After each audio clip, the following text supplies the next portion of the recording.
So hello students, hello friends, we are going to discuss. हम आज जो start करने जा रहे हैं नीट पेपर का सॉल्यूशन फिजिक्स का, है ना। कौन से ईयर का? 2020 ईयर, ठीक है, ओनली फॉर फिजिक्स। ठीक, सो यहाँ पर सबसे पहला जो क्वेश्चन है, एक्चुअल में सारे सेट्स में जो क्वेश्चंस रहते हैं वो लगभग सारे सेट्स में जो क्वेश्चंस रहते हैं वो एक जैसे ही रहते हैं, ठीक है, बस शफल्स रहते हैं, ऊपर नीचे होते हैं। क्लियर? सो यहाँ पर जो पहला क्वेश्चन है वो ये है, for which of the following Bohr model is not valid. ठीक है, हिंदी में जो है ये है कि निम्नलिखित में से किसके लिए बोहर मॉडल वैध नहीं है। क्लियर? किसके लिए बोहर मॉडल वैलिड नहीं है। सो हमको एक चीज यहाँ पर समझनी ये है कि जो बोहर मॉडल है, बोहर मॉडल, ये बोहर मॉडल सिर्फ किसके लिए वैलिड रहता है? हाइड्रोजन लाइक मॉडल्स के लिए। किसके लिए वैलिड रहता है? हाइड्रोजन लाइक मॉडल, ठीक है ना। मतलब हाइड्रोजन एटम के लिए सिर्फ क्या रहता है, ये वैलिड रहता है। हाइड्रोजन एटम्स मींस क्या? जिसमें कितने इलेक्ट्रॉन है? सिर्फ सिंगल इलेक्ट्रॉन। कितना? एक इलेक्ट्रॉन है, सिर्फ सिंगल इलेक्ट्रॉन, है ना। हाइड्रोजन परमाणु में सिर्फ कितना इलेक्ट्रॉन है? Single electron. तो ये किसके लिए वैलिड रहता है? जिसके पास सिंगल इलेक्ट्रॉन होता है। क्लियर? तो चलो चेक करते हैं ऑप्शन से। सो हाइड्रोजन एटम को अगर हम ध्यान से देखें, सो हाइड्रोजन एटम के लिए तो ये वैलिड है, तो ये तो बोहर का मॉडल बिल्कुल ट्रू है इसके लिए। सेकंड बात करें तो singly ionised helium atom, singly ionised helium atom, ठीक है, मतलब एक था आयनित या एकल आयनित हीलियम परमाणु के लिए क्या रहता है? जैसे ये हीलियम पॉजिटिव है, जिसका इसका मतलब क्या है? हीलियम के पास दो इलेक्ट्रॉन है, ठीक है, हीलियम के पास कितने इलेक्ट्रॉन है? दो, एक ये और एक ये। अगर एक इलेक्ट्रॉन चले गया, ठीक है, तो इस पे कितना चार्ज आ गया? पॉजिटिव चार्ज आ गया। तो इसका मतलब क्या है? हीलियम के पास कितना चार्ज आ गया? एक नेगेटिव है और एक पॉजिटिव छोड़ो, एक इलेक्ट्रॉन है ना। हीलियम के पास क्या है? एक इलेक्ट्रॉन। मतलब ये भी सही है, बोहर का मॉडल इसके लिए भी ट्रू होगा। क्लियर? अब बात करें ड्यूटेरॉन एटम की, है ना। ड्यूटेरॉन एटम, ड्यूटेरॉन परमाणु की अगर मैं बात करूं तो ड्यूटेरॉन एटम का क्या मतलब है? ड्यूटेरॉन एटम कुछ नहीं है, हाइड्रोजन का एक आइसोटोप, ठीक है, जिसके पास इलेक्ट्रॉन तो एक ही होता है ना। जैसे अगर मैं ड्यूटेरॉन की बात करूं, ड्यूटेरॉन की, तो ड्यूटेरॉन में इलेक्ट्रॉन तो एक ही होता है, लेकिन इसमें प्रोटॉन एक होता है और न्यूट्रॉन भी होता है एक, हाइड्रोजन में नहीं होता। सो इलेक्ट्रॉन तो एक ही है। हमको मतलब किससे? इलेक्ट्रॉन से, क्योंकि बोहर सिंगल इलेक्ट्रॉन के लिए वैलिड है बोहर का मॉडल। सो ड्यूटेरॉन एटम भी क्या होगा? वैलिड होगा। Clear? Now next is singly ionised neon atom. अब नियॉन एटम आ गया, ठीक है। सो यहाँ पर नियॉन एटम की बात करें तो नियॉन एटम के आउटर मोस्ट शेल, मतलब नियॉन एटम में कुल मिला के 8, मतलब 8 इलेक्ट्रॉन्स है ना। नियॉन एटम का एटॉमिक नंबर कितना है? 10। सो इसमें आउटर मोस्ट शेल में कितने इलेक्ट्रॉन है? 2,8, मतलब टोटल कितने इलेक्ट्रॉन है? 10 इलेक्ट्रॉन। टोटल कितने इलेक्ट्रॉन्स हैं? 10 इलेक्ट्रॉन्स है। तो 10 में से 1 इलेक्ट्रॉन चले गया तो कितने बचे? 2,7 मींस 9 इलेक्ट्रॉन्स। सो इसके पास 9 इलेक्ट्रॉन्स है, मतलब इसके लिए बोहर का मॉडल ट्रू नहीं होगा।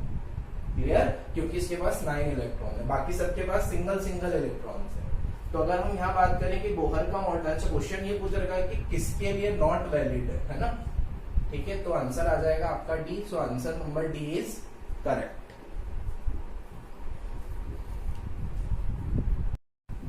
Now the second question is the ratio of contribution made by the electric field and the magnetic field component to the intensity of electromagnetic waves. ठीक है, to the intensity of electromagnetic wave is, ठीक है, हमको बताना है कि जो electric field है और जो मैग्नेटिक फील्ड है उसकी इंटेंसिटी का जो रेशियो है वो क्या होगा इन चारों में से। हिंदी में ये जो क्वेश्चन है वो ये है, किसी विद्युत चुंबकीय तरंग में चुंबकीय क्षेत्र और विद्युत क्षेत्र की तीव्रताओं, ठीक है, के योगदान का अनुपात है, इन चारों में से क्या होगा। और सी जो है वो क्या है? Speed of the electromagnetic waves. C क्या है? स्पीड ऑफ इलेक्ट्रोमैग्नेटिक वेव, विद्युत चुंबकीय तरंगों की चाल। तो यहाँ पर समझने वाली बात क्या है कि जो इलेक्ट्रोमैग्नेटिक वेव की जो स्पीड, इनमें क्या पहले तो रिलेशन है। तो हमको एक चीज समझना है कि रिलेशन जो है वो दो ही रिलेशन हमको प्रॉपरली पता है, ठीक है। एक रिलेशन है C is equal to 1 upon में अंडर रूट म्यू 0 एप्सिलॉन 0, ठीक है। एंड सेकेंड जो रिलेशन है वो है C is equal to E0 by B0, है ना, E0 बाय B0, जहां पर E0 जो है वो क्या है, इंटेंसिटी ऑफ इलेक्ट्रिक फील्ड, और B0 क्या है, intensity of magnetic field, intensity of magnetic field. So हमसे पूछा भी है, ये देखिए हमसे क्या पूछा है कि जो इलेक्ट्रिक फील्ड है और जो मैग्नेटिक फील्ड है इनकी इंटेंसिटी का रेशियो क्या होगा। सो हमको यहाँ दिख रहा है C, इसके अपॉन में कुछ नहीं है तो वी कैन टेक 1, तो यहाँ पर जो रेशियो हो जाएगा वो हो जाएगा E0 by B0 is equal to C upon 1, जिसका मीनिंग क्या है, C रेशियो 1, है ना। सो हमारा ऑप्शन क्या होगा, यहाँ पर दिख रहा है आप लोगों को, फर्स्ट ऑप्शन। तो आंसर इज C रेशियो 1। ये दोनों फॉर्मूला इंपॉर्टेंट है जो हमारे C के साथ, मतलब स्पीड ऑफ इलेक्ट्रोमैग्नेटिक वेव के साथ के रिलेशन है। क्लियर। सो ये आपका क्वेश्चन नंबर सेकंड था। चले थर्ड की तरफ बढ़ते हैं।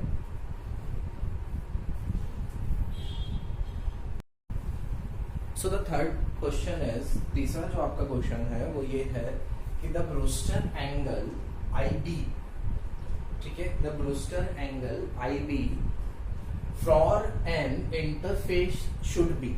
हिंदी में क्वेश्चन है, किसी अंतरापृष्ठ के लिए ब्रूस्टर कोण IB क्या होना चाहिए, ठीक है। IB यहाँ पर हमने किससे, देखो ब्रूस्टर एंगल को या तो हम IB से डिनोट करते हैं या फिर IP से डिनोट करते हैं, ठीक है। दोनों नोटेशन है ब्रूस्टर एंगल के लिए। ब्रूस्टर एंगल को हम पोलराइजेशन एंगल भी बोलते हैं, ठीक है। ब्रूस्टर एंगल को हम क्या बोलते हैं, पोलराइजेशन एंगल भी बोलते हैं। सो यहाँ पर हमको पता है कि बाय ब्रूस्टर्स लॉ, ठीक है ना, ब्रूस्टर का जो लॉ है, ठीक है, ब्रूस्टर लॉ वो होता है mu is equal to 10IB, okay. Mu is equal to क्या होता है, 10IB। म्यू यहाँ पर हमारा क्या है, रिफ्रैक्टिव इंडेक्स। तो अब हमको ये बताना है कि जो IB है वो एग्जैक्टली किसके बीच में आएगा। 4 ऑप्शन है, 0 से 30, 30 से 45, 45 टू 90, एग्जैक्टली 90 होगा। तो यहाँ पर हमको एक चीज देखना है कि जो म्यू की वैल्यू है वो क्या हो सकती है। म्यू कभी भी नेगेटिव हो नहीं सकता, तो म्यू की वैल्यू हो सकती है, मिनिमम वैल्यू म्यू की हो सकती है आपकी 1, ठीक है, जो एयर के लिए होती है, और मैक्सिमम से मैक्सिमम जो जाएगी वो जाएगी इनफाइनाइट। कहाँ जाएगी, मैक्सिमम से मैक्सिमम इनफाइनाइट पे जा सकती है। तो अगर यहाँ पर से बात करें तो IB की जो वैल्यू है वो यहाँ निकालूं तो वो आ जाएगी 10 इनवर्स म्यू। IB की जो वैल्यू आ जाएगी वो आ जाएगी 10 इनवर्स म्यू आ जाएगी। क्लियर। सो यहाँ पर अगर हम देखें, अगर हम यहाँ पर म्यू की वैल्यू 1 रखेंगे तो IB इज इक्वल टू क्या आ जाएगा, 10 इनवर्स 1, ठीक है। अब आप लोग बताएंगे 10 इनवर्स 1 की जो वैल्यू है, मतलब 1045 होता है 1 पे, तो यहाँ पर IB की वैल्यू आ जाएगी 45 डिग्री। सेकेंड क्या है, अगर मैं इनफाइनाइट रखता हूं तो IB is equal to 10 inverse infinite. तो 10 इनवर्स इनफाइनाइट कब होगा, जब IB की वैल्यू 90 डिग्री होगी। यस, 1090 इनफाइनाइट होता है, नॉट डिफाइंड होता है। सो IB की वैल्यू क्या हो जाएगी, 90।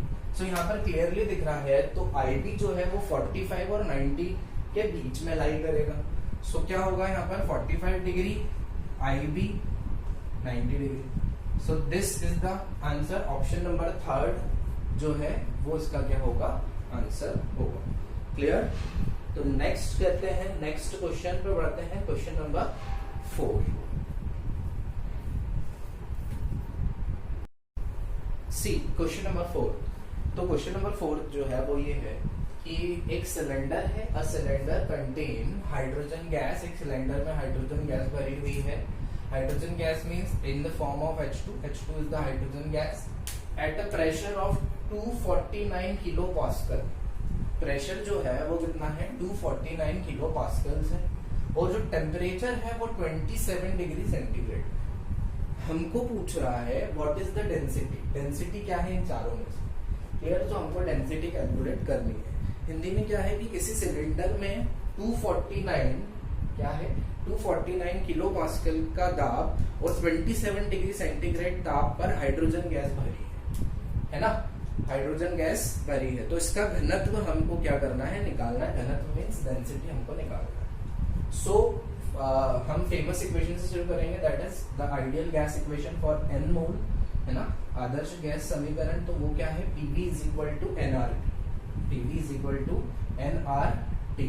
सो अब मुझे n निकालना है यहाँ से, तो n का एक फॉर्मूला भी होता है, n इज इक्वल टू होता है गिवन मास अपॉन में मॉलिक्यूलर मास, जो भी मॉलिक्यूल है दैट इज हाइड्रोजन गैस, उसका मॉलिक्यूलर मास यहाँ आ जाए। Clear? So given mass divided by molecular mass. अब इसको मैं अगर इसमें पुट करता हूं तो PV इज इक्वल टू मुझे मिल जाएगा small m by capital M R T, small m by capital M R T। m को इधर ले गए, v को नीचे इधर मैं ले आता हूं। So m is equal to PM is equal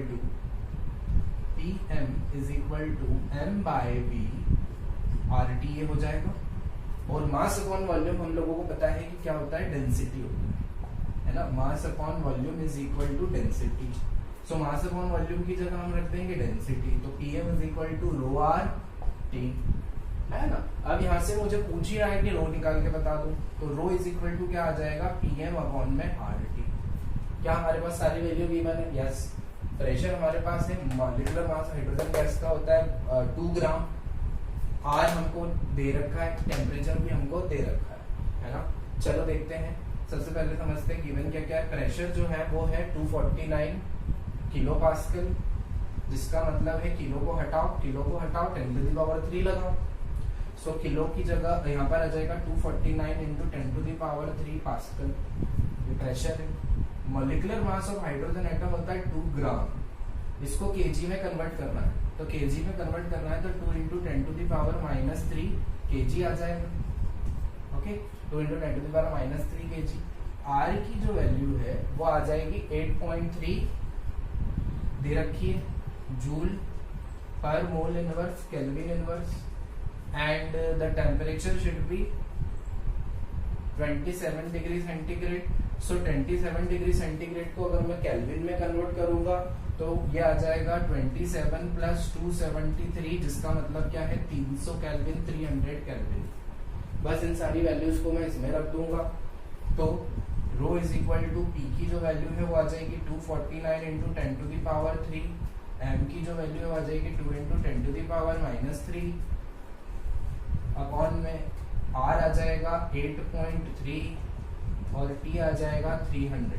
देखो ये तो हट गया, 0 हो जाएगा, 10 टू द पावर, इसका इसमें मल्टीप्लाई करेंगे तो यहाँ देखो इसका इसमें मल्टीप्लाई करेंगे तो 249 में डायरेक्ट लिखूंगा, थोड़ा सा यहाँ पर 249 और 2 का मल्टीप्लाई करना है, इन दोनों का करना है। सो आपका जो आंसर बन जाएगा रो वो आ जाएगा 0.2 kg पर मीटर क्यूब, जब आप इसको कैलकुलेट करोगे। सो ये आपका आंसर हो जाएगा 0.2 kg पर metre cube. So option number 2 is right. Clear? So this is question number 4।